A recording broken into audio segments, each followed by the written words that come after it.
I just got back from the Church Leaders Summit that was hosted by the Church of 1122, and let me tell you, it was an amazing experience. Today, I want to share some of my biggest takeaways, the lessons that challenge me, encourage me, and that I believe can help you in your own leadership and ministry journey. Welcome to Not Your Typical Church Podcast. My name is Cory, and this is a place for conversations about church, life, leadership, and everything else in between. As I always say, this is a special episode because every episode is different. I just got back from the Church Leaders Summit, and it was hosted by the Church of 1122. If you're not familiar with them, they're a fast-growing church. I don't know how many people they've got. A lot of people going to that church in Jacksonville, Florida. Lead pastors, Pastor Joby Martin. Cool thing about him, he's from Dillon, South Carolina, which is not too far from here, only about 45 minutes away. And so the best way to describe him, and he was actually described like this at the conference, is he looks like one of the Duck Dynasty guys. He's got a nice big old beard. He's got big old arms. I mean, he is a tough looking dude. But he brought the word. He's got the word to back it up. And him and his team did an amazing job. I'm telling you, from the moment that you pulled into the parking lot, you felt welcome, felt like you were at home. They were there ready to help you. It was organized. They were getting things done. It started with a tour of their campus, which was an old Walmart that they had revamped and turned it into this great church and great ministry opportunity. And it was just an amazing time. And so if I say amazing a lot today, it's because it's the best word to describe it, okay? It was amazing. So I'll try to use other words, but it was a great experience, and I look forward to going next year. I'm already looking forward to going and getting my tickets. I want to encourage you that if you can, to go. I promise that you'll learn something from it, and I'll talk a little bit about that today, about what I learned. And one thing that I saw immediately from that team that made us feel so welcome was the buy-in that they all had. You could believe from the moment that you walked in that they all knew they were on a mission and they were all headed in the same direction, and that God had placed them there for a purpose and for a reason. So I was impressed by that. I was impressed by not only the lead pastors, but the volunteers, the ones standing at the doors, the ones that were showing you which way to go. I was impressed by everybody, and it was just an amazing experience. Again, amazing, right? They had some incredible guest speakers that came in, Matt Chandler. I can't remember all their names, but it was great stuff. And I knew a couple of them. Like before I went, I was like, okay, I know Pastor Joby. He's going to do a great job. He didn't disappoint. He did exactly what I thought he was going to do. I knew Matt Chandler. He was going to do a great job. The other guys I really wasn't familiar with, and I'll be honest with you, they kind of blew me away. I wasn't expecting them. And I'll talk about one of them in particular here in a little bit, but it was just a great experience in the main sessions. The worship was amazing. You could feel the presence of God. We started by singing some worship songs and taking communion together, which was a unique experience for a conference like that, I felt. And it just started on the right foot, and it ended on a strong note. And not only did they encourage you, but they gave you practical steps that you could come home and implement to your congregation. Or if you didn't even have a congregation, you just went as somebody who loves the Lord, you could go right now and implement this stuff wherever you're ministering to people at. And so they had great breakout sessions. The breakout sessions were phenomenal because there was a lot of them. And so I didn't even get to see a lot of them. I think they're going to send me the notes or maybe the audio of all of the breakout sessions. And so I'm curious to see the ones that I wasn't able to go to. But the ones I went to were very practical, and they covered a variety of fields, from youth to technology to worship to operations to discipleship, volunteer training, all kinds of things. And so it was a great experience, and it was full of practical information as well as wisdom that we could learn from those. So that's kind of a quick, brief what it was about, kind of what it was going over, and I want to really dive into what my big takeaway was, and I'm just going to go ahead and tell you right up front, you're not going to be like, wow, I can't believe you just said that. That's earth-shattering information. No, because the truth is, if you're watching this podcast, you probably already know this principle, you probably already believe this principle, but I believe it can change your life if you'll actually live it out, and if we can actually teach it to our churches and the people in our churches. So I'm going to go through this kind of quick today. This is going to be a shorter episode, and then next week I'm going to have Pastor Nathan come be on the podcast with me. He went with me to the event, and we're going to get his idea, and then maybe when I get him in here and we're talking about his experience and what he learned from it, we'll dive into some deeper stuff, some more practical stuff, and some more of the breakout stuff that they taught us and stuff that we can do. And I'm just curious to see what he took from it. This was his first big conference that he'd been to. He'd been to another smaller conference, but this was his first big conference. And he's just curious. And so I think that'll be fun. And so I want to encourage you to come back next week with Pastor Nathan and myself, and we're going to dive into that. So my biggest takeaway, you ready? You ready to have your mind blown? Right, I just told you we're going to happen. Here's my biggest takeaway. Their culture there was so clear and so evident that it was a one more culture. That's what they called it, one more. Pastor Joby says stuff like this. He said, man, we're not trying to be a big church. We're just trying to be a church for one more. Their auditorium is 3,001 seats, 3,000 for the day of Pentecost, and one more.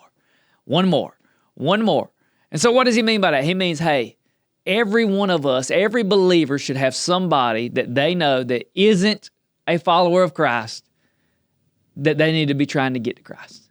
One more. And when you get that one, you go find another one, right? You're always getting one more. There's a movie that I love. It's called Hacksaw Ridge, right? If you've never seen Hacksaw Ridge, I highly recommend it. It's got Andrew Garfield in it. I think that's his name. And Mel Gibson directed it. It's about a soldier who wouldn't shoot a gun. He was a pacifist. He wouldn't in his religious values wouldn't let him shoot and kill anybody, so he was a medic. And they get in this battle. They get taken out by the enemy. And he goes one by one, getting and saving soldiers. He said, I can't remember how many he saved, but it was a astronomical amount for one man by himself. And he would go, and they asked him, how did you get so many? He said, I just went after one more. And so what I want to encourage you to do is what I was encouraged to do was remind me to go after one more. So what does that mean? It means doing whatever it takes to reach that one more with the gospel of Jesus Christ. That means if it means taking time to go golfing with them, then I know it's a struggle, sacrifice for some of us to go golfing. I'm being a little facetious, but we go golfing with them. That doesn't necessarily mean hammering over the head with church invitations every time you talk to them. Because if the only conversation you have with someone is, hey, when you're coming to church, hey, man, when you going to get your life right, hey, man, when you going to straighten up, then guess what that person is going to start doing? They're going to start avoiding you. They're going to see you coming. They're going to start going the other way. So maybe the conversation that we need to have, maybe the questions we need to ask is, hey, man, how you doing? How are things going? And if they say good, you say, well, that's great, man. Good to see you. We need to get together sometime. Hey, let's go golfing. Hey, let's go out to eat. Let's do this. Let's do that, whatever it is, and just work on cultivating that relationship. But here's what I know. I've lived this life long enough now, almost 40 years now, that if you keep asking how you're doing long enough, eventually there's going to be a day where things aren't going that well. And something's going to come against them, and something's going to happen, and they're going to need prayer. And you know what you get the opportunity to do during that time? Is you get to say, hey, man, I hate that you're going through that. I hate that you're struggling. Can I just pray for you real quick? And you take that time to pray for them. Maybe you don't even invite them to church that day. You just pray for them because what you're illustrating in that moment is, hey, I care more about you than getting a friend in church and padding my stats. Now, ultimately, again, that's what we talked about. We want to get them there because we want them saved. We want to see them led to Christ. And maybe in that moment, you get to lead them to Christ right there in that moment. Maybe they don't even have to come to church, and you lead them right there, and then they begin to come to church. But the point is, you care about the person. You care about that one more. And if you don't have a one more, I want to encourage you to go get one more. And then maybe the place that I was challenged most during this was not to give up. Not to give up. I've been a pastor now for 15 years. If you watched my episode with Pastor Nathan, you saw that. And here's what happens over time. You get a little cynical. Start seeing people and you say, man, I've tried everything with them. I've met with them. I've invited them to church. I've prayed with them. They've came to church. I thought they were going to do right. I thought this was the time. I thought they were going to fix everything and they were going to start living like they were supposed to do. And then they fall right back into the same mess they were in and you want to give up. But this conference encouraged me not to give up. There's people I'm praying for. There's people that I believe God's not giving up on, that God's going to use to do something great for His kingdom and for His glory, and I'm not going to give up on them either. And so I'm going to continue to pray for them. I'm going to to look for opportunities to invite them to church. And I'm going to continue to look for opportunities to share the love of God with them. And so I'm not going to give up. So I want to encourage you, if you've got somebody in your life that you're ready to give up on, don't. If you've got somebody in your life that you've given up on, don't. Right? Give them another chance. Give them another chance, because here's what I know. When I was a wretched sinner, God saved me. And when I was doing good, God was with me. And when I screwed up, guess what? He never left me. He never left me. Some people left me. Some people don't care for me as much as they used to because they saw me screw up. I think their expectation of me was too high. They put me on God's level. I'm not God. So I screwed up. I messed up. I made some mistakes along the way. Guess what? I'm probably going to make some more. If you follow me for the next 20 years, the next 15 years of ministry, I'll probably make some more mistakes. I'll probably mess up. And here's what I know through all that: God is never going to leave me. And that person that I've been praying for 40 years or 20 years or 10 years or 2 days, God's not going to give up on them either. So I want to encourage you. Don't give up. Go after the one more. And if we can teach our people that, pastors, if you're watching this, there's a pastor out there watching this, or a church leader out there watching this, and you can encourage your people just to bring one more. If all of them bring one more, just think about that logically for a second. If every person in your church would bring just one more person, your congregation doubles, right? That's simple math. If you got 10 people coming to your church and every one of them brings one, you've doubled. You've gone from 10 to 20, 20 to 40, 40 to 80, 80 to 160, 160 to 320, and that's about as far as I can go, guys. I'm just going to be honest with you. But hey, I want to be serious. This conference really lit a fire inside of me to go after those ones. We don't have much time left. You remember I said I was going to talk about one of the pastors a little bit more. One of them I want to talk about is Pastor Jay, and I'll link one of his videos down below. But if I'm being honest with you, when he came up, I really didn't know if he was for me. And me and Pastor Nathan will probably talk about this a little bit. But as he began to speak and share his story and share the gospel with us, I was captivated. I couldn't take my eyes off of what he was saying, and my ears were in tune, and I can tell you pretty much verbatim everything that he said. And basically, and you can go down and watch it below, because the video I'll link will have this whole story in it. But he told the story about how he came to Christ. How that when he was in high school, somebody invited him to a party that really wasn't a party, it was a youth group. And that he met a pastor who gave him a Bible, and that he read that Bible over the next year and a half, and he had an encounter with God, and eventually he would become saved and follow Jesus and become a pastor. And it all started not because he went to some big church service and in the middle of it, he got radically saved. No, it started because long before that kid ever invited him to that party, him and a group of his friends were praying for him. The seeds were being planted way before them. So here's what I want to encourage you. There are people right now that you're planting seeds in, that you're watering the seeds that have been planted in. And here's the truth. You may never see the harvest. You may never see the harvest. But that doesn't mean it won't come. It doesn't mean it won't come. There are people that I spoke into young, early in their life. And honestly, I'm going to be honest, I was a youth pastor for a while, and I had a group of teenagers, and some of them, I really just thought, you know what? I don't know what I'm doing. I can't reach this person. And I fast forward 15 years later, and I see most of those kids that I thought, hey, there's no way. I failed, are not only in church, but they're serving in church. Some of them are doing things that I never dreamed or imagined that they would be doing. And I'm not saying that's because of me, because I promise you it wasn't. But I had this much, little small part of maybe watering that seed. I've done weddings for people that I thought, they saw me at church and they knew who I was, and maybe they thought I was funny or they liked me a little bit, but they'll call me and say, hey, I want you to do my wedding because I love you. And what you've done in my life and the way you spoke into my life matters. And as a pastor, that just blows you away. So here's what I want to encourage you. Don't give up on the seeds that you're planting today. You may never see the harvest from those seeds. You may never see the harvest from the seeds that you're watering today. But don't give up, because they may come.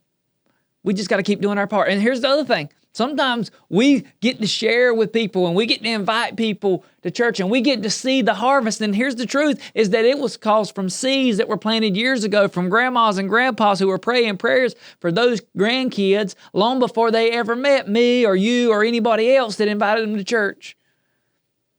We don't know what kind of impact we'll have on someone's life. We don't know. And so I want to encourage you. Keep inviting. So in fact, here's what I want to do. I want to challenge you. If you are watching this podcast, that tells me one or two things. A, you really are bored and you have nothing else to do. Or B, you're probably involved in the church in some way. Or at least a Christ follower. And here's what I want to say to that. Who's your one more? Who's your one more? Who's the one person that God has put in your life for you to introduce to the gospel? For you to introduce to Jesus Christ? Who do you need to keep praying for? To keep reaching out to? Who is your one more? That's my question. And if you don't have it, you better get busy. You better join a group. You better go to a gym. You better start eating at new restaurants. You better make some new friends, because I promise you there's a world out there that is lost and dying and going to hell. And so you got to do your job to go out there and find them. Find you one more. Just bring one more. I'm not asking you to save the world. I'm not asking you to save your town. I'm not asking you to save your community. I'm not even asking you at this moment to save everyone in your family. I'm asking you to save one more. One more. I was listening on the way up here to a podcast with Willie Robertson from Duck Dynasty and Joby. They were actually talking. He spoke at their Saturate event that they had. And one of the comments they made was about Phil, who just recently passed away. And the comment was, if you could ever win Phil to Christ, if you could ever convert Phil to Christ, he'll lead thousands. And so maybe the one more that you bring will bring thousands more. But you got to bring your one first. So find your one. Encourage you to find your one. Remember, next week, I'm going to have Pastor Nathan on here, and he's going to share what he learned and what his thing. And here's the deal. I know that he was all about this one more culture ready. And truth is, me and him both were about one more already. Our church, New Light Church, and hopefully your church, is already about that one more culture. Now, maybe you say it a little different. Maybe you say sit with me. Maybe you say whatever. But I hope you have an inviting culture and that you're empowering your people to bring people to church. And so next week, I'm going to have him on here. We're going to talk about his experience, what he learned, what he thought about the big conference, and then we're going to share some practical tips. We'll dive into some of the breakouts that we did. I did one on YouTube and Church AI and texting and all kinds of Instagram, all kinds of stuff like that. I went to a children's breakout. I went to church operations. So I did a couple of different ones, kind of got my feet wet in a bunch of them. And maybe by that time I'll have the notes too, and we can review some of the notes that they did in the other breakouts. And we'll share some of that practical stuff with you that you can use in your church. So be sure to tune in for that one. I think it's going to be very helpful. I want to say this. Thanks, as always, for hanging out with me on Not Your Typical Church podcast. If today encouraged you, challenged you, or just made you laugh, share it with a friend. And please, please, please leave a review. Let me pray for you before we go. Dear Lord, I pray for everyone watching on the other side of this screen, Lord, that you would put a burden on their heart for their one more. I pray, Lord, for my one mores. I pray, Lord, that you would open up those doors of opportunity for me to share your love with them, or, Lord, for me to just bring them into the house of God where they can encounter your love for themselves, Lord. But I pray that we as a group of believers will go out and find our one mores, Lord. And just the people watching this video right here today, Lord, I know that if we can all go find one more, the kingdom grows. And when the kingdom grows, you are glorified, Lord. And that is our prayer. That is our hope. I pray that you be with our nation during this time, Lord, of great turmoil, Lord, of great division. I pray that you remind us that we're neither Democrat or Republican or Baptist or Pentecostal or Lutheran or Catholic, Lord, that we are Christ followers. And Lord, we just pray for every church, for every leader that is listening to this today, Lord, that you would be with them, lead, guide, and direct them in all that they do. Amen. Until next time, keep showing up, stay curious, and never settle for typical.